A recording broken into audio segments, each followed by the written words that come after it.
If you have trouble holding your pin steady on the target, or your bow shakes like a dog passing razor blades, then today's video might be for you. Today we're talking about stabilizers. So what's a stabilizer?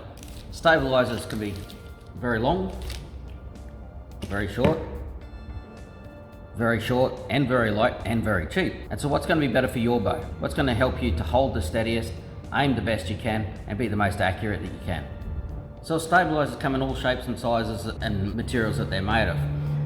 They bolt into the front of your bow, they stick out the front, or even you would have seen people with them sticking out the sides of their bow.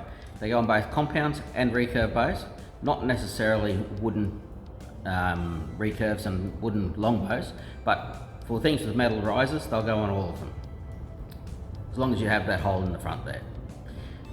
On some bows, you can also mount them in the back of your riser as well, down below. So basically a stabilizer is going to be something hanging out the front of your bow, which is going to give leverage on your bow and to stop it from moving all about the place and to help hold your pin steady on the target. It's also got a rubber component which helps to take vibration out of your shot, giving you a smoother, better and more accurate shot.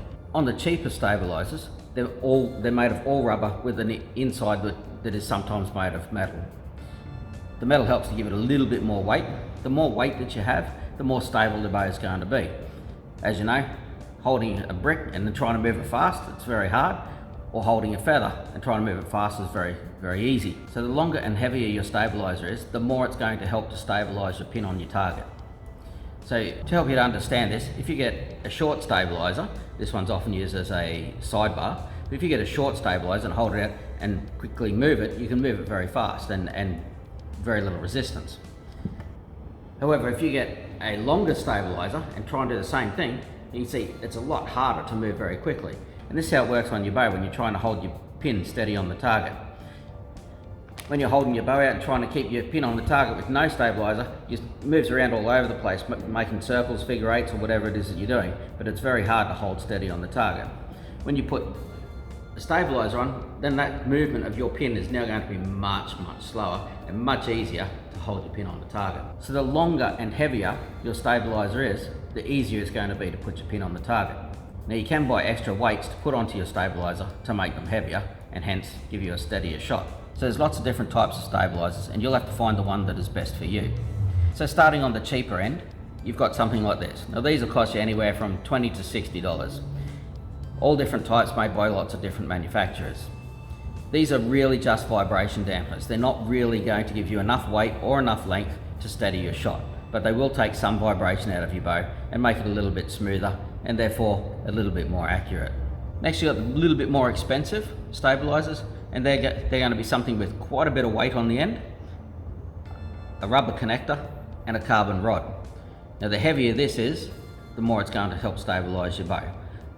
This is a hunting stabilizer. These work by weight rather than length, and they'll cost you anywhere from $100 up. Still sticking with the hunting side of things, you've also got the hunter stabilizers. That gives you one at the front and one at the side. The reason for that is to help offset the weight of your quiver if you're using a bow mounted quiver, but it'll also help with giving you more rearward weight as well, which will help to balance the bow. And then another type of hunting stabilizer is the quiverizer.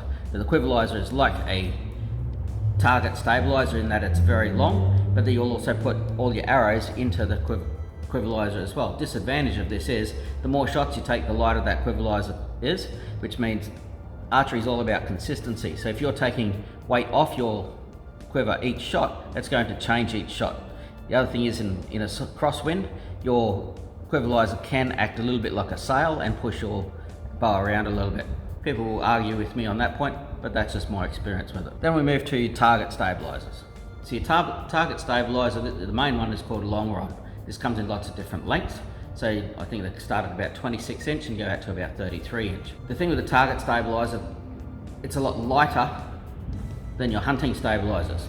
It's lighter, but it's a lot longer.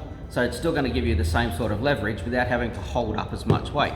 And the reason the target shooters do that is because they've got to shoot up to 144 shots in a row.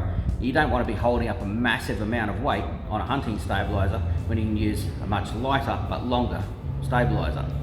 When you're hunting, you're only taking a few shots. It doesn't matter if you're holding much heavier weight and you've got a shorter stabilizer to keep you out of trouble hitting trees and things like that. The other thing with target stabilizers, you'll have a sidebar. So you'll have one or two of these sidebars, so they go either side of the bow. You would have seen people shooting at the Olympic Games and you see they've got one rod out the front and then two sidebars, or a compound may have one rod out the front and then one sidebar just on one side. Now you can add more or less weights to the front stabilizer or the rear stabilizers, and they'll give you exact balance of your bow so that you can keep your pin sitting nice and flat on the target. Once you weight up your stabilizer or using long rod up the front and sidebar at the back, even in a slight breeze, it's easier to keep your pin on the target and have a good shot. Now, something that we didn't discuss already is the quick disconnect. Now, the quick disconnect is just simply designed so it's very quick to put your stabilizer on or off when you're packing it up or setting up for your shoot. It comes with this piece here, which is bolted to the bow, and piece on your stabilizer, so you simply slide it in and then you do it up, just a whole turn rather than keeping on turning it all the time. And then to take it out, simply half a turn and pull it back out. Quick disconnects are a fairly cheap item and makes your pack up and setup of your bow out of your case or ready to use very quick and easy. You can buy extra weights, whether you've got a hunting setup or a target setup. You can buy extra weights which will simply screw onto the end of your stabilizer.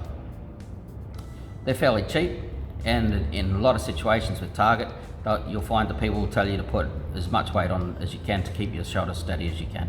Stabilizers can be used on almost any bow, and it will improve your accuracy and your shot comfort. To choose the right stabilizer for you, it might be best to go to a club where you can borrow people's stabilizers and see how they work on your setup. You can go to an archery shop as well and ask to put one onto your bow and have a couple of shots and see that it works for you. The cheap stabilizer will work a little bit for you, but buy the best stabilizer setup you can possibly get, because a good quality stabilizer system is going to give you a much better shot and make you a lot more competitive. And if you're in the hunting world, it's going to make your shots a lot better for hunting as well. That's the end of today's video.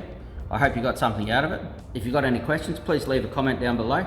And don't forget, make sure you hit that like and subscribe button, because that's what helps us to keep on doing these videos. And we'll see you in the next one. Thanks very much.